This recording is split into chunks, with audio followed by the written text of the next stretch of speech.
Votre invité à présent pour parler de cette censure imminente du gouvernement Barnier et de son impact sur le marché immobilier, c'est Loïc Quentin, le président de la FNAIM. Bonjour Loïc. Bonjour David Jaco. Vous allez bien? Très bien. Enfin, je pourrais aller mieux si on avait de meilleures nouvelles sur la scène politique, mais il faut Bon, faire avec on fait maintenant. avec ce qu'on a, comme on dit, hein. Si le gouvernement chute aujourd'hui, ce qui semble a priori le scénario le plus probable, toutes les mesures qui étaient prévues dans le budget 2025 pour l'immobilier tomberont aussi à l'eau. L'élargissement du prêt au zéro, l'exemption de la hausse des droits de donation, mutation pardon, sur l'immobilier. Là aussi, tout ça tombe. Alors que vous attendiez ces mesures-là.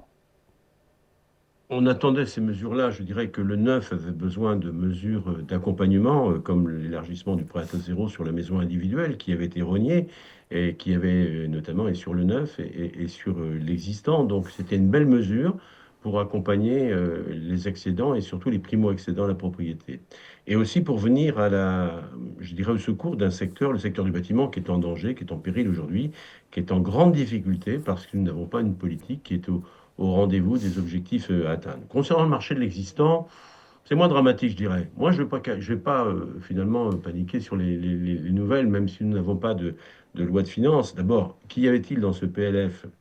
Il y avait uniquement, d'abord, premièrement, sur le marché de l'existant, la hausse des droits de mutation. Est-ce que Oui, c'est il une y bonne avait les nouvelle? hausses Non. de frais de notaire qui vont tomber. Ça, vous êtes Oui, content, j'imagine, hein. les, les DMTO, les droits de mutation et sur les transactions Ouais. à titre onéreux, qui relevaient à 0,50, notamment les frais de notaire, pour accompagner la reconstitution des ressources des collectivités locales, territoriales, à hauteur de 1 milliard.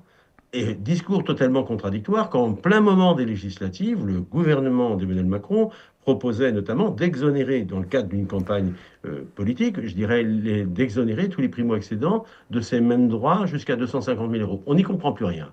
À un moment, on exonère, après on relève, et après on a rétropédalé. On a dit non, mais finalement, on va exonérer de droits de mutation uniquement les ménages primo-accédants. Voilà quelque chose qui peut être anticonstitutionnel. Comment faire une différence entre un primo-accédant et un accédant à la propriété?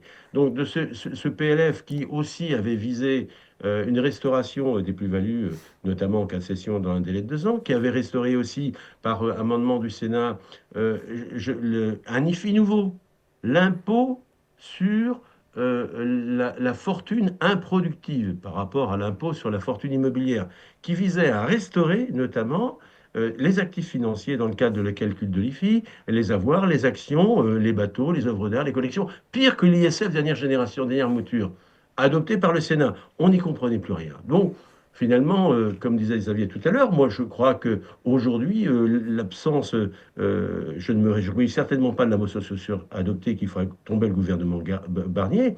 Ça, c'est la pire des nouvelles que nous pourrions avoir. Mais le fait qu'il n'y ait pas de loi de finances ne sera pas plus préjudiciable à l'économie, du moins du secteur ancien que je représente, certainement préjudiciable pour le neuf parce que nous n'avons pas de mesures d'accompagnement. Et en plus, je dirais, le Pinel prend fin au 31 décembre 2024 et ces gouvernements n'ont rien prévu alors qu'ils ne font que l'annoncer depuis 3 ans en disposition de substitution pour venir au secours d'un marché qui est en grande difficulté. On a besoin de construire des logements et on ne va pas y parvenir. Donc c'est là le grand problème qui se pose, c'est-à-dire que finalement les politiques sont complètement aveugles des mesures qui doivent être prises et privilégiées et favorisées dans un contexte aussi tendu. Hmm.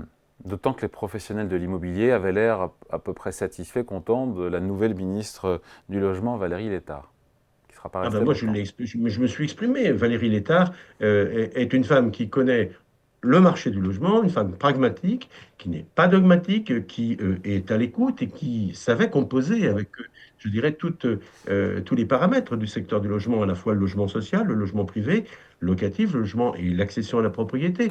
Et c'est une femme d'écoute et une ministre de grande écoute et qui nous aurait permis d'avancer. Bon, j'espère qu'un nouveau gouvernement la retiendra et qu'on comprendra enfin que la politique du logement, c'est pas une politique, je dirais, qui doit faire référence à l'appartenance à un parti politique. Il faut être technicien pour être ministre du Logement. Et enfin, qu'on comprenne ça, que orienter et accompagner un pays comme le nôtre sur une vraie politique de logement demande des gens d'expérience. Et Valérie Létard est une femme d'expérience à ce titre et elle avait tout notre soutien.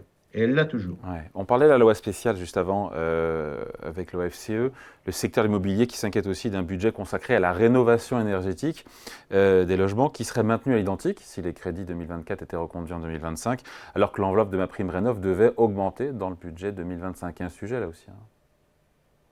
Oui, parce que alors, il y a plusieurs aspects. C'est vrai que la rénovation énergétique, nous y sommes contraints dans le cadre des ensembles en copropriété que nous gérons et on accompagne cette rénovation. Néanmoins, il y a un reste à charge pour beaucoup de ménages qui est difficile à compléter. Et ma prime rénov visait justement à accompagner ces ménages en difficulté. Mais en dehors de cet aspect-là, il y a une échéance qui est au 1er janvier 2025. On n'a pas arrêté de tirer la sonnette d'alarme en disant que au 1er janvier 2025, les logements classés G seront indécents, c'est-à-dire interdits à la location. 1er janvier 2025, 600 000 logements sont concernés par l'indécence énergétique. C'est-à-dire que 600 000 propriétaires peuvent être, je dirais, mis en cause par leurs locataires de louer un logement indécent qui pourrait être susceptible de voir la condamnation du propriétaire par le tribunal judiciaire à le voir exécuter les travaux et voire même une suspension de toute ou partie du paiement du prix du loyer. C'est dramatique ce que nous avons construit là. Alors il y avait une disposition, Valérie Létard avait présenté une disposition vis-à-vis, dans le cadre d'une PPL, je dirais en urgence, qui ne sera pas adoptée parce que si le gouvernement Barnier tombe, nous n'aurons pas de délibération. Cette délibération devait, elle était évoquée cet après-midi à l'Assemblée nationale. Il y a un report de séance et qui ne verra pas le jour. Mm, Et l'indécence programmée au 1er janvier 2025 verra le jour à mm. compter de cette date et va nous mettre dans plonger beaucoup de propriétaires en France dans une sécurité juridique. Alors la rénovation énergétique, bien évidemment, mais moi j'aurais aimé que, vous savez, je vais être un peu provocateur, David, que dans ce budget, on ait au moins des crédits alloués à l'État. L'État nous demande de rénover énergétiquement un parc, quand son parc, le parc dont il dispose, dont il est propriétaire, ne montre pas les spangles. Je pense aux universités, je pense aux facultés, aux ministères, à tous les bâtiments publics qui, eux, sont classés G, mais qui ne sont pas inscrits dans une programmation de travaux comme on pourrait le souhaiter. Loïc Quentin, cette chute probable du gouvernement ce soir, quel impact ça pourrait avoir sur les acheteurs, sur les acquéreurs immobiliers qui pourraient remettre à plus tard leurs projets, qui pourraient faire preuve d'attentisme, alors que les acheteurs commençaient un peu à revenir quand même, non? Oui, commencer à revenir et je dirais que la baisse des taux d'intérêt que nous avons depuis 6 mois, elle était salutaire, elle les accompagnait, permettait de reconstituer une capacité d'emprunt qu'ils avaient perdue. Mais là aussi, je crois qu'il faut rester optimiste. La chute du gouvernement Barnier, ben, moi j'appelle qu'il y ait rapidement un autre gouvernement constitué. D'abord, qu'on revienne de la stabilité, qu'on ait un ministre. J'espère que Valérie Létard sera nouvellement nommé. Mais je crois qu'il faut avoir aussi confiance et espoir, c'est que finalement, le marché de l'immobilier est dicté au rythme des taux de la BCE. Et les taux de la BCE vont être amenés à connaître des baisses au courant du premier semestre 2025. Nous en sommes certains. Donc, ce qui va de nature à conforter, je crois qu'il ne faut pas confondre la dette et le poids de la dette de la France et les taux d'intérêt auxquels ce pays va être confronté en raison de la dette pour lequel elle doit se refinancer, et le financement des ménages pour les prêts immobiliers qui vont pouvoir bénéficier des baisses de taux de la BCE. Je ne serai pas je dirais, pessimiste, comme l'ont annoncé certains, sur l'évolution des taux d'intérêt. Au contraire, ça va être le ressort. Mais maintenant, il est vrai que le principal effet de levier et le ressort pour dynamiser le marché, c'est le moral des Français. Parce que l'investissement immobilier, c'est du long terme.